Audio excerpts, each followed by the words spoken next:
हिंद दोस्तों, स्वागत है आपका हमारी क्लास में। आशा करता हूं कि आप लोग स्वस्थ होंगे, खुश होंगे और मस्त होंगे। आप लोगों को जो पढ़ा था आपने उसकी प्रैक्टिस भी करी होगी। तो चलिए आज हम देखते हैं मैथ्स का एक मेजर पार्ट जो कि है वी बोधमास रूल। क्या है? वी बोधमास रूल। ठीक है, तो ये रूल क्या कहता है? यदि कोई हमें सवाल दिया हो, कोई सम करने के लिए दिया हो, तो हमें उसे किस प्रकार से हल करना होगा? वी बोधमास रूल का पालन करते हुए, इसे फॉलो करते हुए ही किसी भी क्वेश्चन को हम, ठीक है, सही सही हल कर पाएंगे। तो चलिए देखते हैं आखिर ये होता क्या है। देखिए, वी बोधमास में जो वी है उसका मतलब है विनेकुलम। क्या है भैया? विनेकुलम मतलब कि रेखा कोष्ठक, जिसको आप बार भी बोलते हैं। ठीक है, मान लीजिए आपको कुछ ऐसा दिया हो, ठीक है, आपने देखा ही होगा कुछ ऐसा कि संख्याओं के ऊपर जो रेखा होती है उसे क्या बोलते हैं भैया? विनेकुलम। समझ में आया? अब देखते हैं बी। बी से होता है ब्रैकेट। ब्रैकेट यानी कोष्ठक। तो कोष्ठक भी यहां पर हम अभी 3 प्रकार के पढ़ेंगे। कितने प्रकार के कोष्ठक पढ़ेंगे? 3 प्रकार के। कौन कौन से? पहला है ओपन ब्रैकेट, जिसको आप खुला कोष्ठक भी कहते हैं। वो कैसा बनता है? ऐसा सिंपल सा। सेकेंड नंबर पर आता है करली ब्रैकेट। करली ब्रैकेट मतलब इस प्रकार का, जिसे हिंदी में मंझला ब्रैकेट भी कहते हैं। अब तीसरा है स्क्वायर ब्रैकेट। ठीक है, इसके स्क्वायर ब्रैकेट मतलब बड़ा ब्रैकेट। ठीक है, स्क्वायर जैसे कैसे होता है स्क्वायर? स्क्वायर कुछ ऐसा होता है जिसको हम क्या कहते हैं? वर्ग कहते हैं। वर्ग को यदि मैं यहां से यदि इरेज कर दूं तो ऐसा कुछ बन जाएगा। समझ में आ रही है मेरी बात? यदि मैं वर्ग को यहाँ से इरेज कर दूं तो कुछ ऐसा मुझे प्राप्त होता है। तो इसे को बोलते हैं स्क्वायर ब्रैकेट। उसके बाद आता है डी से डिवीजन मतलब भाग, एम से मल्टीप्लिकेशन मतलब गुणा, और ए से एडिशन यानी कि आप जानते हैं जोड़ना, और एस से सब्सट्रैक्ट मतलब कि घटाना। तो देखते हैं, कुछ क्वेश्चन करते हैं जिससे आपको ये रूल समझ में आए। ये रूल का हम किसी सम को हल करने के लिए करते हैं। स्टेप बाय स्टेप कैसे करते हैं, चलिए इसे देख लेते हैं।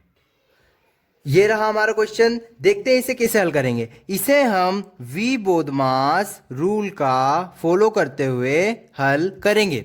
मतलब कि हमें हमेशा ध्यान रखना है कि कोई भी हमें क्वेश्चन दिया हो तो उसमें हम पहले किसे हल करेंगे?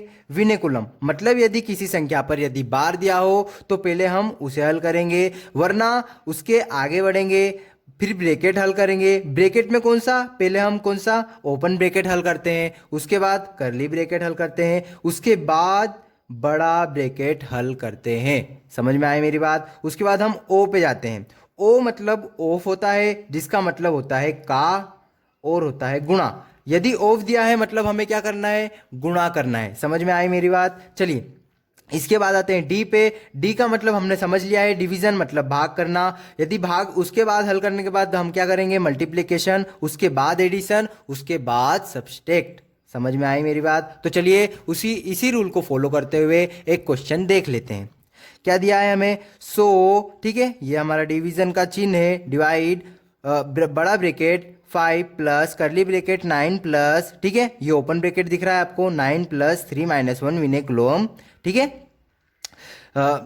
ओपन ब्रैकेट, करली ब्रैकेट और फिर बड़ा ब्रैकेट। समझ में आया? क्वेश्चन समझ में आ गया? अब हम इसको, ठीक है, वी बोधमास रूल को फॉलो करते हुए हल करेंगे। तो वी बोधमास रूल के अनुसार हमें पहले ब्रैकेट हल करना पड़ता है। तो हम देख रहे हैं कि यहाँ पर 3 प्रकार के ब्रैकेट है। कौन कौन सा आएगा? एक तो है स्क्वायर ब्रैकेट, करली ब्रैकेट और एक ओपन ब्रैकेट। तो हम पहले कौन सा हल करेंगे? जैसा ही मैं बता चुका हूं, पहले हम ओपन ब्रैकेट को हल करते हैं। तो ओपन ब्रैकेट में है 3 माइनस 1 पे क्या है? विनेकुलम लगा है। तो पहले हम इसे हल कर लेते हैं। देखिए, जिसे हम अभी हल नहीं कर रहे हैं उसको एज इट इज लिख देंगे। ठीक है, समझ में आ रहा है? करली ब्रैकेट लगा रहेगा, प्लस ओपन ब्रैकेट को हल कर लें, उसके पहले हम विनेकुलम को हल करेंगे। तो 9 प्लस 3 माइनस 1 क्या हो जाएगा? 2 हो जाएगा। ये हमारा हल हो गया।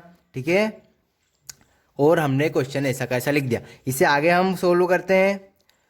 ठीक है, अब हम क्या करेंगे?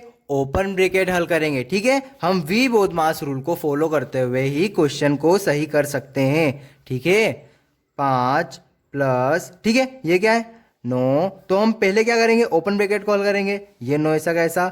9 और 2 11। ठीक है, करली ब्रैकेट और ये लार्ज ब्रैकेट या स्क्वायर ब्रैकेट। चलिए, 100 डिवाइडेड बाय, अब देखिए अब इन दोनों ब्रैकेट में पहले हम कौन सा करेंगे, मंझले ब्रैकेट को हल करेंगे। ठीक है, जो करली ब्रैकेट है उसे पहले हल करते हैं। तो क्या हो जाएगा, 11 और 9 कितना हो जाएगा, 20 हो जाएगा। बीच में प्लस का चिन्ह चल ही रहा है। ठीक है, 11 और 9 20, ये रहा हमारा 100 डिवाइडेड। अब देखिए क्या क्या बचा, डिवाइड और ब्रैकेट दोनों बचा है। तो पहले हम क्या करेंगे, ब्रैकेट हल कर लेंगे, जो भी ब्रैकेट में दिया हो उसे हल करेंगे। तो 20 और 5 कितना हो जाएगा, 25। अब क्या हो गया, ये कुछ नहीं बचा, केवल डिवाइड बचा है। तो 100, ठीक है, भागित 25 क्या हो जाएगा, 25 चौक 100। तो हमारा आंसर आ जाएगा 4। तो दोस्तों जो वी बोधमास रूल है वो कुछ नहीं कहता है, केवल कहता है कि जो साइन इस रूल के अनुसार है, ठीक है, जो जो साइन दिए जाएंगे वो इस रूल के हिसाब से ही हल होंगे। समझ में आई मेरी बात। चलिए कुछ और क्वेश्चन देखते हैं। एक सिंपल सा क्वेश्चन लेके देखते हैं। मान लीजिए मुझे कुछ इस प्रकार का सम दिया है, इसे मैं कैसे हल करूंगा। तो मैं पढ़ते हुए आया हूं कि वी बोधमास के अनुसार कोई भी यदि मुझे सम दिया हो तो उसमें मुझे पहले क्या हल करना पड़ता है, ब्रैकेट, फिर ऑफ, फिर डिवाइड, फिर मल्टीप्लिकेशन, एडिशन, फिर सब्सट्रैक्शन।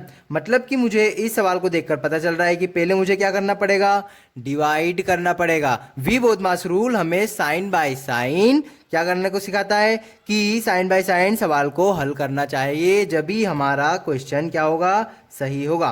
तो देख लेते हैं क्या लिखा है, 8 गुणित 2/2 प्लस 1, कुछ ऐसा बन जाएगा ये। ठीक है, पहले हम क्या, देखिए मल्टीप्लाई के पहले डिवीजन होता है, ये देखिए मल्टीप्लाई के पहले डिवीजन लिखा है। तो हम क्या करेंगे, डिवीजन करेंगे। चलिए 2 एकम 2 हो जाएगा, क्या हो जाएगा, 8 गुणित 1 प्लस 1, यही बचा। देख लेते हैं। अब हम यहां पर आते हैं, देखते हैं कि मल्टीप्लाई और एडिशन, ठीक है, क्या क्या है, मल्टीप्लाई का चिन्ह और प्लस का चिन्ह। तो पहले क्या होगा इनमें से, देख लेते हैं। यहां पर पहले मल्टीप्लाई होगा एडिशन के पहले।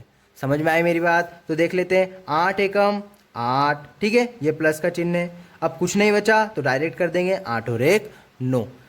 तो दोस्तों आशा करता हूं कि आपको समझ में आ गया होगा। अगले पार्ट में हम और सवालों को करने की कोशिश करेंगे। इसकी प्रैक्टिस करिए, घर पर रहिए, माता पिता का कहना मानिए। जय हिंद, जय भारत।